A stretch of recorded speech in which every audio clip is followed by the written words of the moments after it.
I'm nothing like you.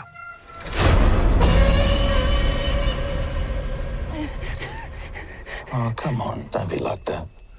This is your time to shine.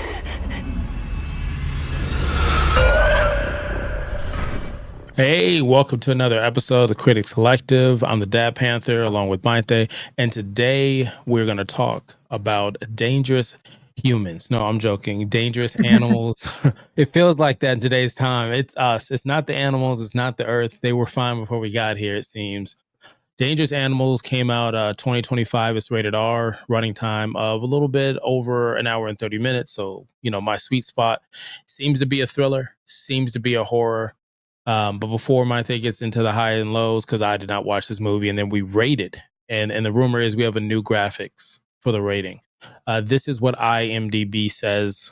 Bear with me if I fuck this up. It says when Zephyr, right? I mean, what is it? Zephyr? It was her name is like it's weird. It's like Zephyr. It's hard to pronounce. I just wanted to, no pun intended, Zephyr. get a lifeline, because if you check our review out for Megan 2.0, I butcher the name of the. Well, we haven't done Megan 2.0 yet. It hasn't come out. Oh, Megan. Okay, Megan. There we go. But we will do Megan 2.0.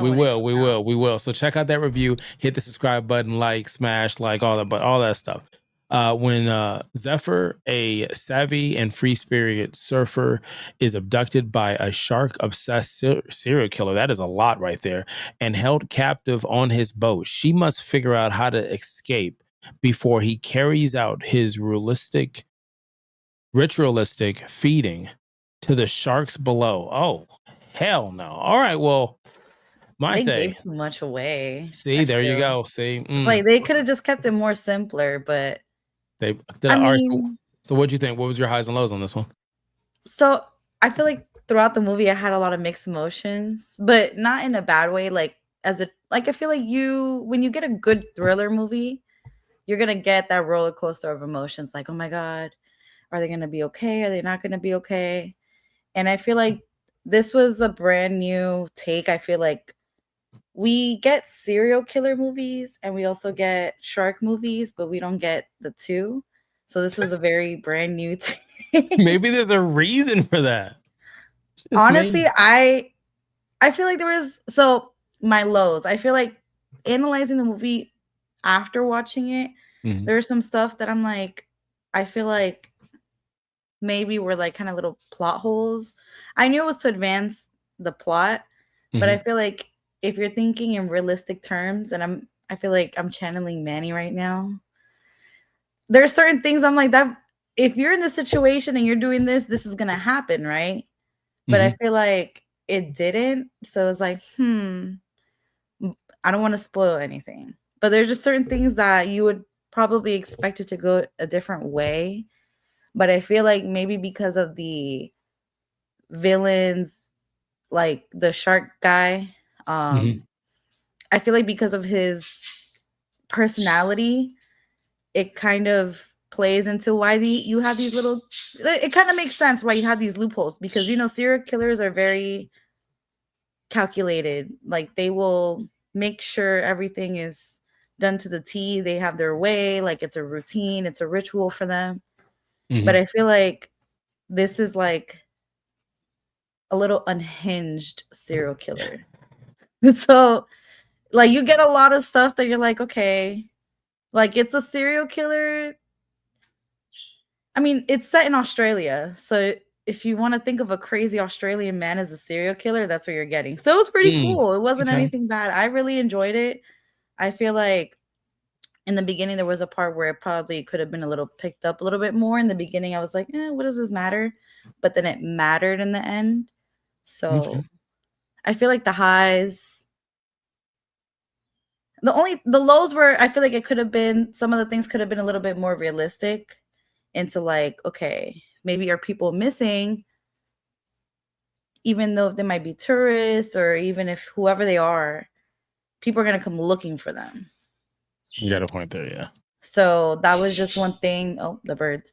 That was just one thing that I'm like, if there's a lot of people that have been victims, you would think that you know, there's like, oh, there's a serial killer on the loose. There's this going on. You know, there's no talk of people missing until like you see it on the serial killer's end. Like how many but the victims he's thing, had. the thing that I think is interesting going into real life, I just heard some popped off. I don't know if it was in New York or something, but they just Texas, Austin. There you, it's Texas. It is. The bodies. Yes, I was like, oh shit. 38 people missing. They have a serial killer. So people in the comments on TikTok was like, hey, how the fuck, as like the police department, that you wait till you get to 38 before you tell the public, hey, I think we got a problem here. And so everybody in the comments was trying to find out where they're at. Was it Florida? Was it Georgia? And it's like, Texas. Damn, I'm sorry, Texas. Y'all gonna have to hold this one. But maybe just sometimes you don't know. Like it's not public. So maybe there's somebody at a desk right now saying, damn, we done lost 17 people out to the ocean. But my thing is like, there's one character that's like, you know, they have the little side characters that they throw in. Mm-hmm. And again, I'm not going to spoil anything, mm-hmm. but I feel like, I mean, I guess the guy was a drunk, so drunk people don't really notice stuff. But it's like, you know, you don't notice people not coming back, maybe, I don't know. But aside from that, I liked his unhingedness. I don't even know this word. I like how unhinged he was. Mm-hmm. I liked her fighting spirit. It was a little bit of a love story in there too. Like it was nice. Yeah.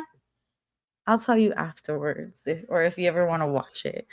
But if you can watch this movie, if you like shark movies, if you like horror movies, I encourage you to watch it. But that might give you an inkling of my rating, so we can let's look at this new graphic. Let's rate it. There's love involved in this. How the here on the Critics Collect. Wow, this is nice.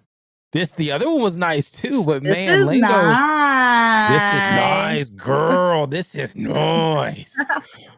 Like it's nice in here. Who taught you how to do that? I'm not gonna say it because blah blah blah taught me. You can't really say his name anymore. But 5 is excellent. 0 is horrible. Here's the ratings. Check out Letterboxd. We just, started a new Letterboxd for the Critics Collective. We're trying to get everybody in there. I'm on there, the Dad Panther.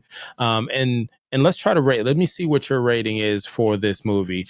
And Mayte, what is your rating for this movie? Dangerous Animals came out in 2025, rated R, about an hour and 30 minutes. So it was teetering for me throughout the movie. But overall, like I like a good ending. I like thrill. I was definitely on the edge of my seat for a while.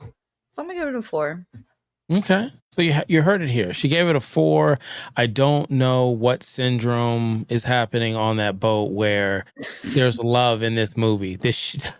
I'm probably going to check it out when it comes to streaming just because that don't make no sense. It's that and the whole idea of, as humans, are we so desensitized where you can't just do a thriller? You got to take a motherfucker out to open waters, and then you got to add sharks. So you just got to add more because we're like, we had Sharknado. You got to do better. Well, to say to your point of dangerous animal or dangerous humans, it's definitely very fitting for the movie. All right. Well, I mean, you could have been anywhere in the world. We truly appreciate that you're here. Check out Megan. Check out the other one we did, which was the Karate Kid Legends. And we also did Ballerina.